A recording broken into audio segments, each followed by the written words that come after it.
Welcome back to The Lonely Overlander. I'm Eric. Seems like it's been forever since I did a full episode, and with a new puppy dog coming home with me recently, it's been pretty busy around here and a little chaotic. But today's episode, I thought I'd talk about something that we wouldn't normally think of when we think about the Ford Bronco, and that is the fuel economy, or more specifically, getting the best mileage possible from your off-roader.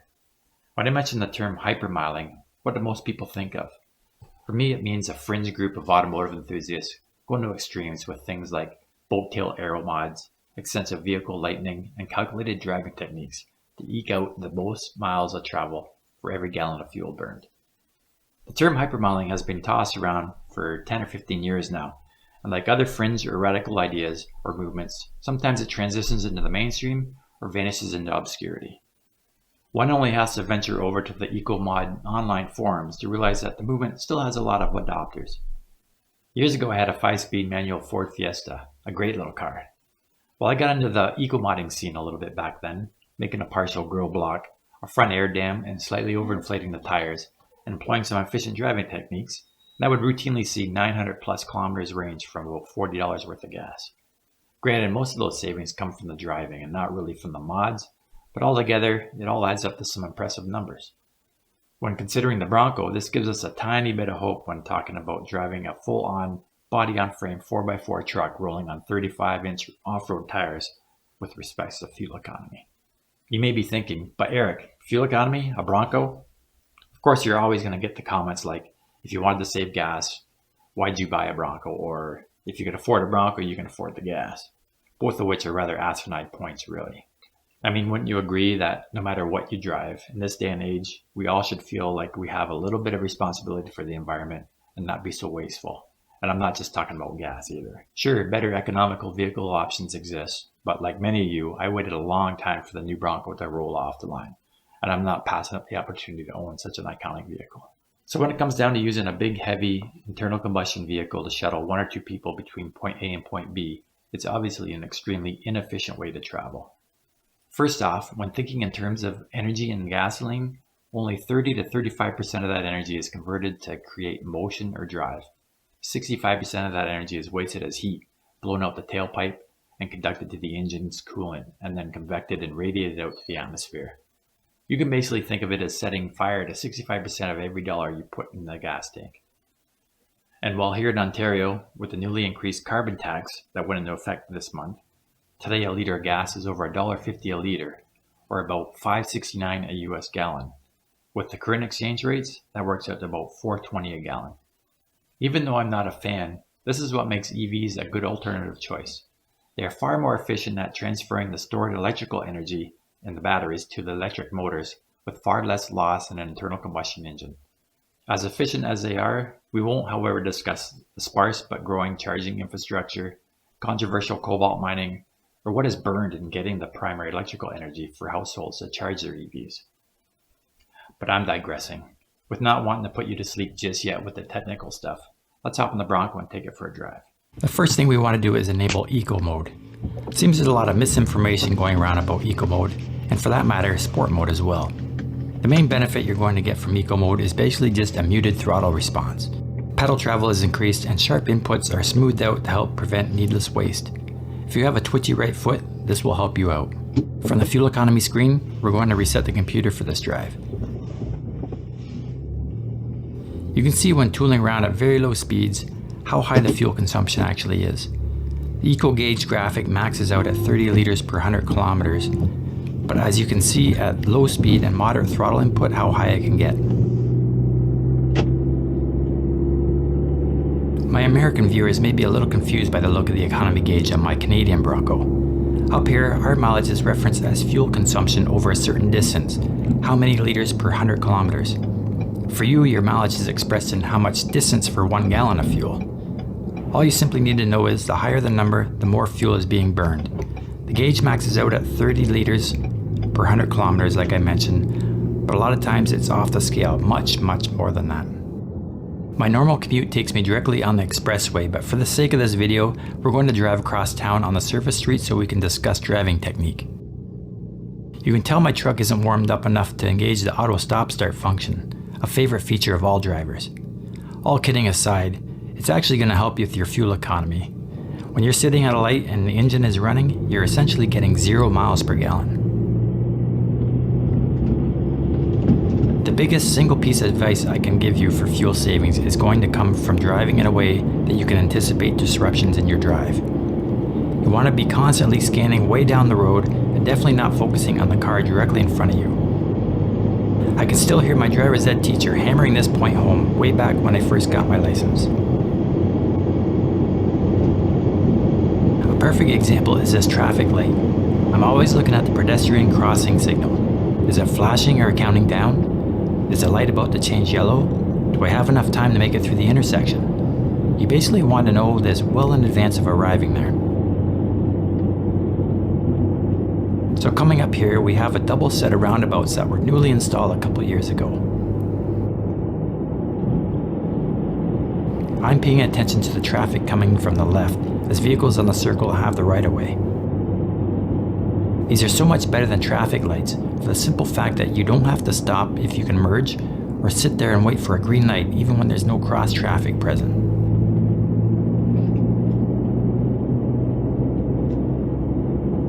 However, there seems to be a definite increase in risk navigating roundabout. While I was scanning for traffic coming from my left, this pedestrian decided they were going to cross, and I'm not even sure they looked before darting out. I was also paying attention to this pickup on my outside, half expecting him to cut left in front of me. To say roundabouts are risky, when these finally opened to the public, there was on average 1 collision per day for the first 30 days of operation. Again, I'm looking at the crossing signal light up ahead and see that I'm not going to make it through the intersection, so I get right off the throttle and coast as much as possible.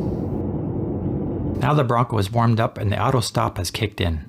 While I sit here and wait, I can see that the left turn traffic across from me will get an advanced green, so I resist the urge to creep up ahead and have the auto stop restart the engine. You always want to try and pull away from a stop gently and slowly, but at the same time not hold up anyone behind you. It's a bit of a balance, but with a big 2.5-ton truck like the Bronco, it takes a lot of energy to get it to move and accelerate. When discussing energy, it helps to think about the vehicle itself in terms of energy. One form of energy when discussing vehicles is kinetic energy. A Bronco traveling at 100 kilometers an hour has much more kinetic energy than a Bronco traveling at 25 kilometers an hour, for example. It helps to understand kinetic energy when you think about the energy transferred to a stationary object, like a brick wall. A lot more energy is transferred, obviously, with the 100 kilometer an hour example. The reason why kinetic energy is important is that it gives us the ability to coast off throttle. The massive weight of the truck helps overcome the huge aero drag and road friction always trying to slow us down. Coming up on another intersection, and I'm looking for the crosswalk signal again. Almost all urban areas universally use the countdown crosswalks, so if you can read the signal at a distance, you can anticipate a stop. Another downhill stretch, and I get right off the throttle and coast with the injector shut off. I don't have a read on the traffic lights from here, but I can see a cluster of approaching cars, which tells me they just got a green light. So on this 4-lane thoroughfare, I can see some congestion that I want to avoid in this right lane, and it turns out to be a city bus. You want to avoid these at all costs for obvious reasons. While the traffic on the right gets stalled and held up, I slip right on by on the outside lane. You normally always want to keep to the right, but again, this cluster of cars piled on top of each other and are clearly just staring at each other's back bumper, oblivious to what the traffic is doing. A couple of late signalers and no space to react, this guy in the red car is basically forced to come to a complete stop on a hill.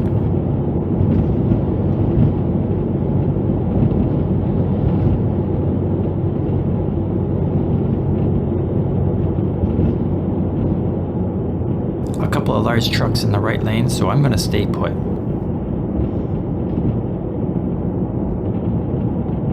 Scanning up ahead, I can see the left turn cross traffic is already advancing, which means my light is about to go green. I completely lift off the throttle and try to time the light without stopping.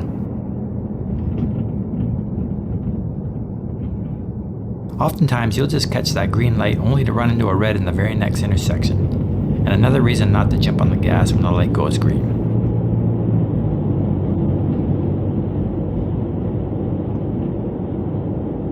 One important thing about modern fuel-injected vehicles nowadays is their ability to completely shut off the injectors when coasting, as you can see here. When the vehicle rolls down to about 15 kilometers an hour or so, you'll see the fuel injectors kick back in, and oftentimes you'll feel a nudge in the seat of your pants. Notice again the auto stop start. It's still a wonder to me why absolutely no thought goes into urban planning with regards to traffic lights. Here I am, traveling over 3 typical city blocks and hitting a red light at every single intersection. It's crazy to think my city would rather spend $500 million on light rail transit and untold millions on bicycle lanes that choke the roadway instead of easily planned traffic wave management through multiple intersections. So we talked about kinetic energy, let's talk about fuel energy, often referred to as BTUs or British thermal units, the thermal energy in a liquid. A growing trend nowadays is the addition of ethanol gasoline. In Canada, it's common to see 10% alcohol blends in regular unleaded at the pump, and this will soon be bumped up to 15%. The additive there is to reduce harmful combustion emissions, which is a good thing. The trade-off, of course, is ethanol has less BTUs or thermal energy than gasoline. You're getting less energy from the same volume of fuel with the addition of alcohol running through your engine. Less energy per liter means you need to burn more fuel for the same power, so you lose mileage. E85, an 85% ethanol gasoline blend, never caught on here in Canada. Probably to do with the cost, the infrastructure, and the fact that you need to burn approximately a third more fuel through the engine to make the same power. Imagine losing 30% of your mileage, stopping to fill up 30% more often while paying the same or more for the fuel. Scanning ahead to the next intersection, I can see the pedestrian crosswalk light flashing red, which means the lights are about to change. But I think I just might have it timed right to make it easily through. Here you can see we're approaching a long uphill section. I want to gently build up some speed, basically increasing my kinetic energy before hitting the hill. This will help give me a little momentum to climb up and over. While I'm climbing the hill, I want to maintain as little throttle as possible while letting my excess speed bleed off. If there was no traffic behind me, I'd likely let my speed drop off a little further. Keep in mind, this sort of driving sometimes involves going over the posted speed limit for the sake of fuel efficiency. So, legal disclaimer, I don't recommend to anyone to break any speed laws, and doing so is the sole responsibility of the driver. As with most hills, what goes up must eventually come down, and into a traffic light controlled intersection in this case. Since I can't see the lights just yet to determine if they're going to be red or green, and I'm going to be able to coast up to them anyway, I just barely want to keep a toe on the throttle for now. Looks like I have a green light here, but notice I'm right off the throttle now and the injectors are shut off.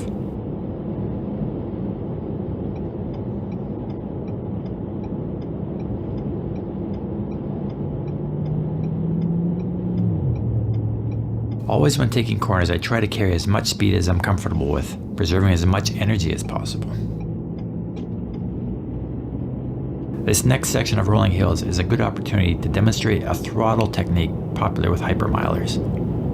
Basically what I'm doing is keeping the pedal position still and allowing the vehicle to build up and bleed out speed as it traverses the hills. This type of driving has shown to be slightly more efficient than maintaining a steady speed, from what you'd expect from cruise control, for example. Instead of targeting a set speed, you're targeting a set rate of fuel consumption.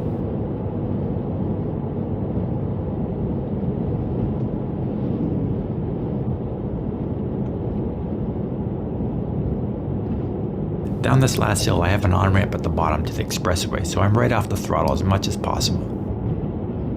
Since I have to slow down to make the corner anyway, there's no reason to maintain my speed unless I have traffic behind me, and I do have traffic behind me this time.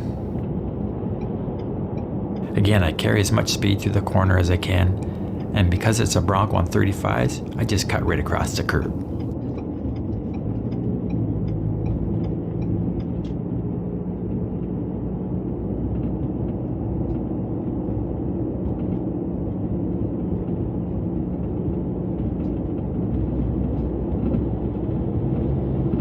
I'm a big proponent of getting up to highway speed before merging, something not enough people do. So I use as much of the ample on-ramp as I need while accelerating only as much as I need to. The speed limit on this 4-lane road is 90 kilometers an hour, and that's all I do here. Motorists who feel the need to go faster have a lane to pass me. On a stretch of road like this, I'll use the cruise control. Halfway to my destination, I drive into a small town with a series of traffic lights on the highway. This first set of lights is an advance warning of a red light as you approach, which is handy. I'm off the throttle as soon as possible and utilizing all the kinetic energy I have stored in this 2.5-ton truck as I roll up to the stop. Again, the injectors are off and then kick in again once my speed drops below 15 kilometers an hour. The auto stop start engages and we wait.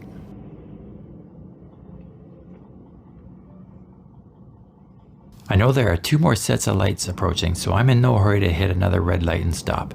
But keep an eye on these cars to my left. Off they go, apparently trying to make up for the time for the red light.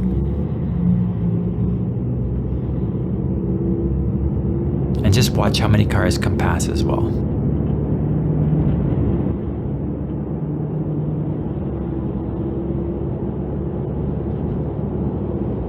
I'm already up to highway speed and scanning ahead, and I can already see we're coming into another red light.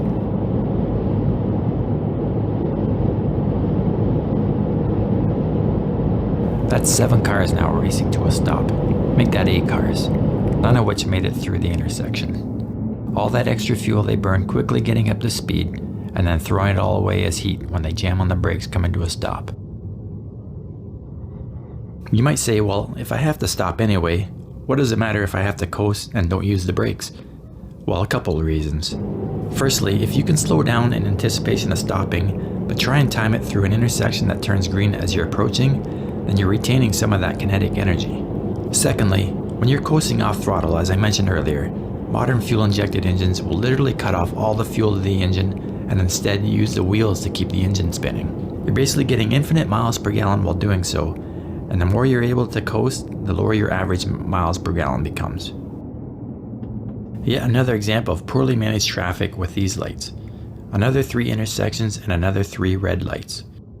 I'm scanning way up ahead again already, and I know I'm going to be stopping, but those same 8 drivers that hurried up to wait the last 2 times are hurrying up to wait again for a 3rd time.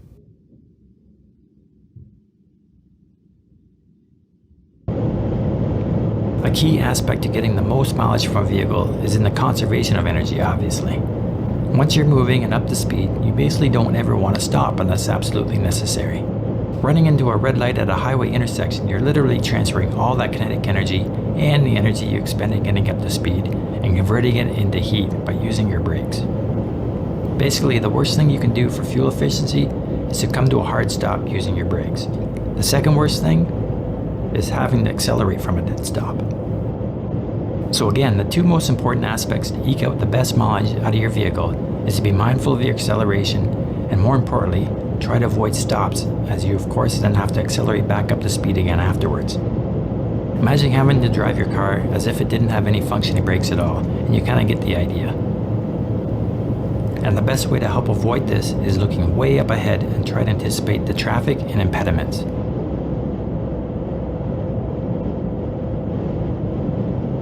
So here yet again another set of lights. I'm turning left and I can see the advanced green is flashing, but it's definitely going to go red by the time I get there. So again, off the throttle and coasting down to a stop, stretching it out as much as I can without braking.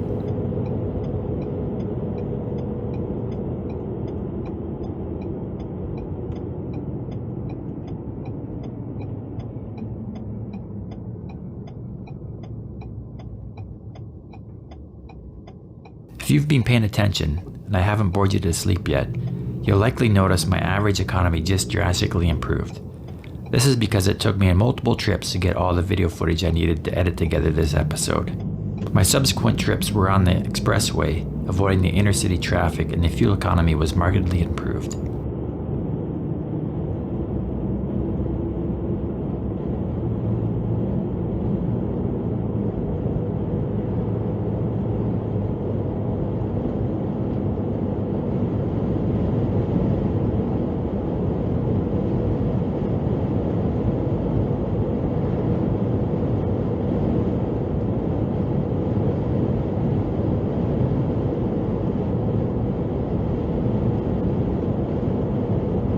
This is an optional route on my work commute, and it takes me down some back roads avoiding heavier traffic congestion.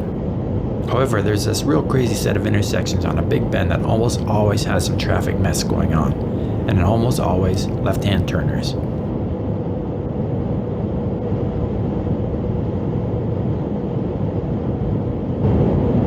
Oftentimes, if someone is turning left here in front of me, I'll just pass them on the gravel shoulder because, well, Bronco.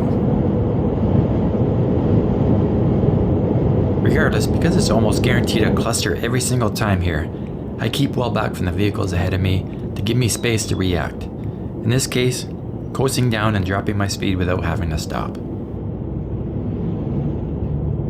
It's pretty difficult, or rather almost impossible, to make a 4x4 truck cut aerodynamically efficiently through the air.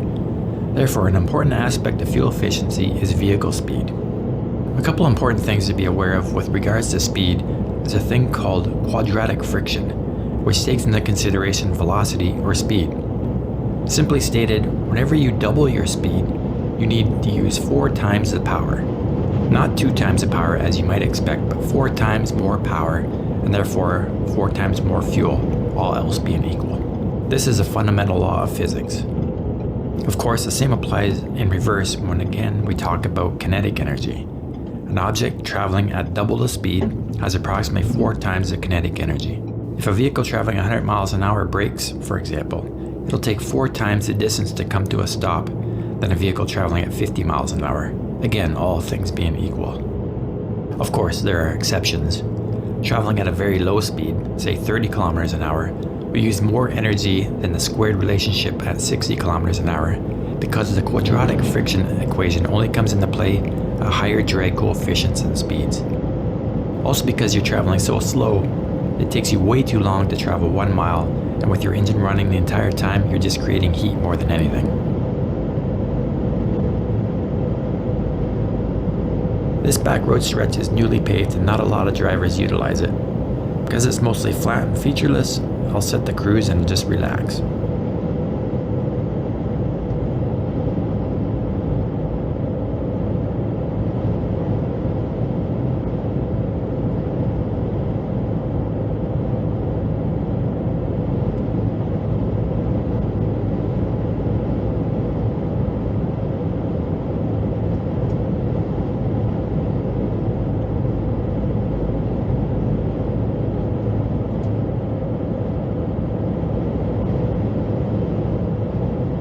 Here's another example of a small uphill section.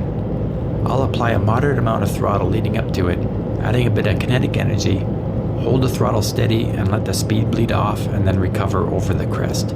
Also note that I switch off the cruise control to do this maneuver.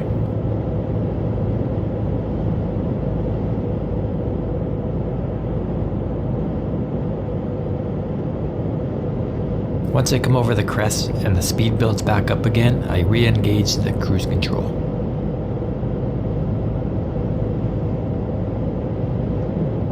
A similar situation right here with a dip in the road. I'll switch off the cruise control and hold the steady throttle position, letting the truck speed up and build momentum and burn it off on the uphill side of the dip.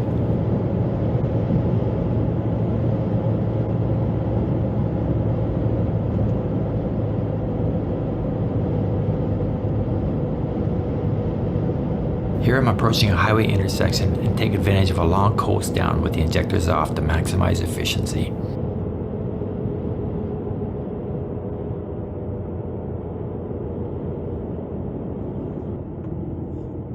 At this highway intersection I do a bit of a California stop, but I wouldn't recommend or condone such behavior.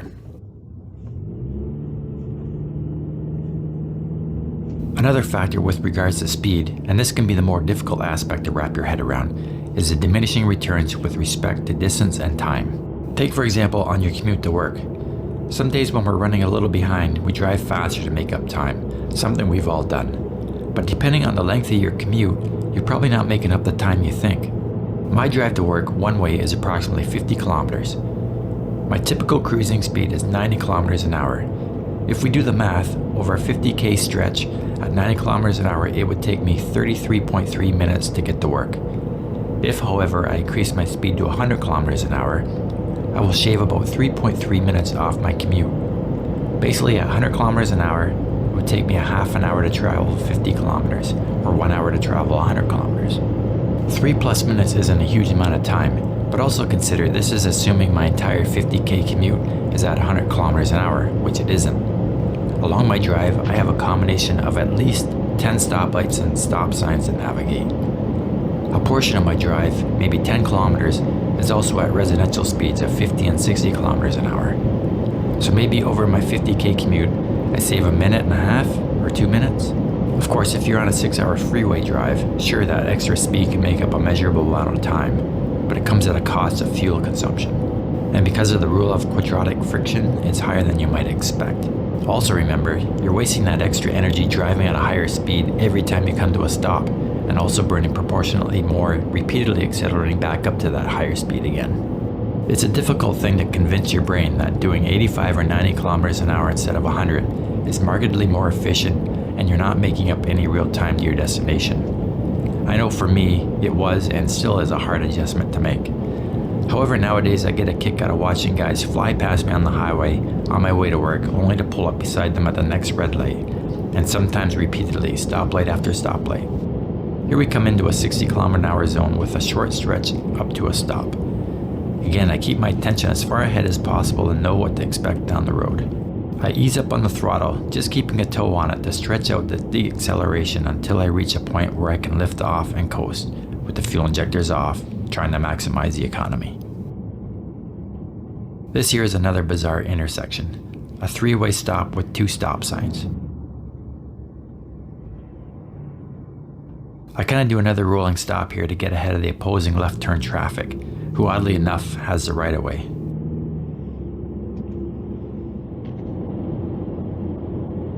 This being my normal commute to work, I know I have another set of lights to negotiate just up ahead, and being unable to look past the car in front of me, I can see by the shadows on the road there's a long string of cars piled up behind this 18-wheeler.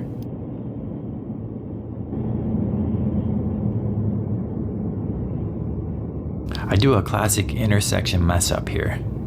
I should have been paying more attention to the lights instead of the back of this Range Rover, as we both jumped on the gas in anticipation of clearing the intersection, but failed to make it across. This stretch of pavement is a ring road that bypasses the city core and is meant for transport trucks to use as to not congest the usual city traffic.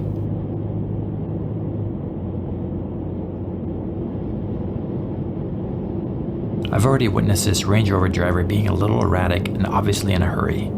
You can see she rushes to get right up on the back bumper of the car ahead of her, and subsequently is on and off the brakes and waving side to side, clearly stressing out about being late for her spa appointment.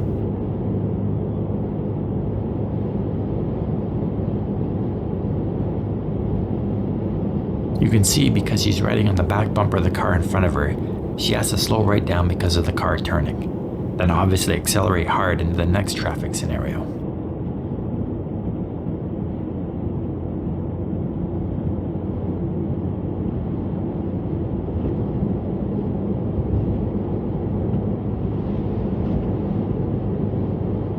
I know there's yet another set of lights coming up ahead and a popular left turn into the local Tim Hortons here.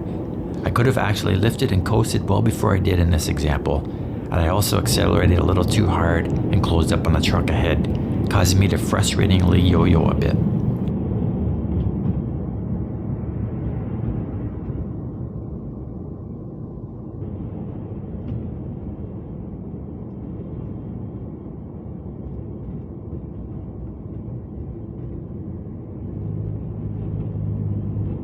Then I realized this truck is behind the Range Rover and likely staring at her back bumper. As it turns out, a bit of road work causing a bit of a slowdown here. At least we made the green.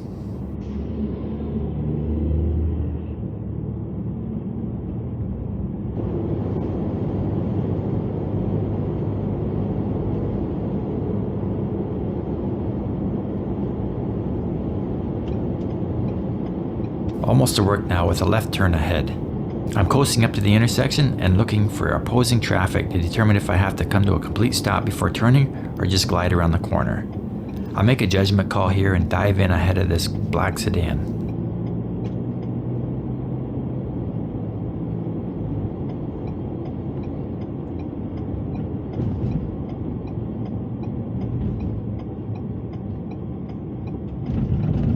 Another fuel savings tip: when parking, whether at work or at the shopping mall, grab the first spot you find and take it. So what if you have to walk a little farther to the door? Walking's good for you.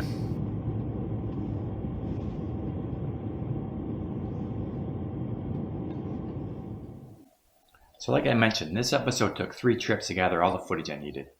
On day 1, my commute into work was against the headwind of a weather front moving in, and my average wasn't all that impressive. Just 11.5 liters per 100 kilometers, or just over 20 US miles per gallon.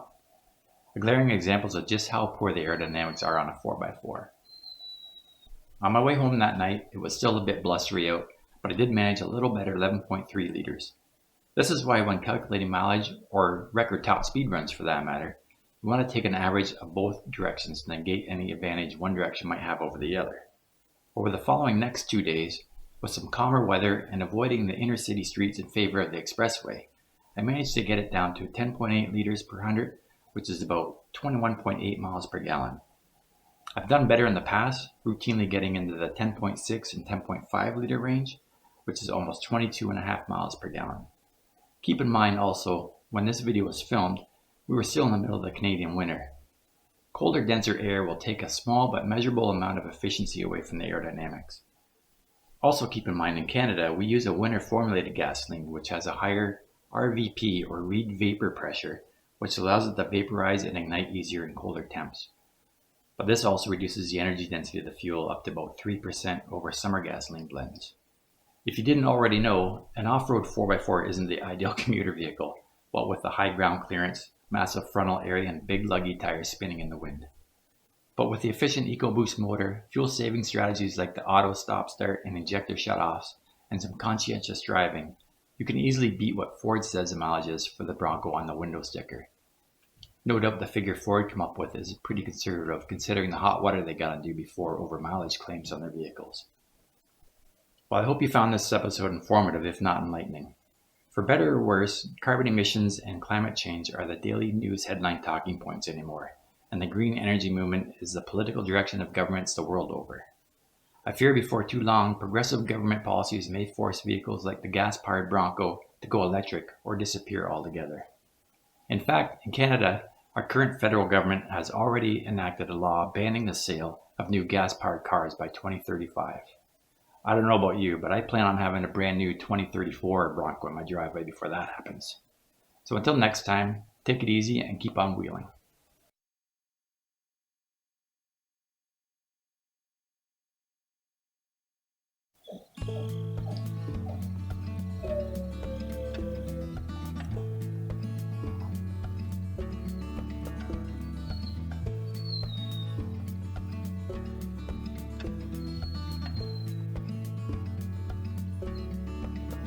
And that is fuel economy. What are you doing? What are you doing? I'm trying to make a movie.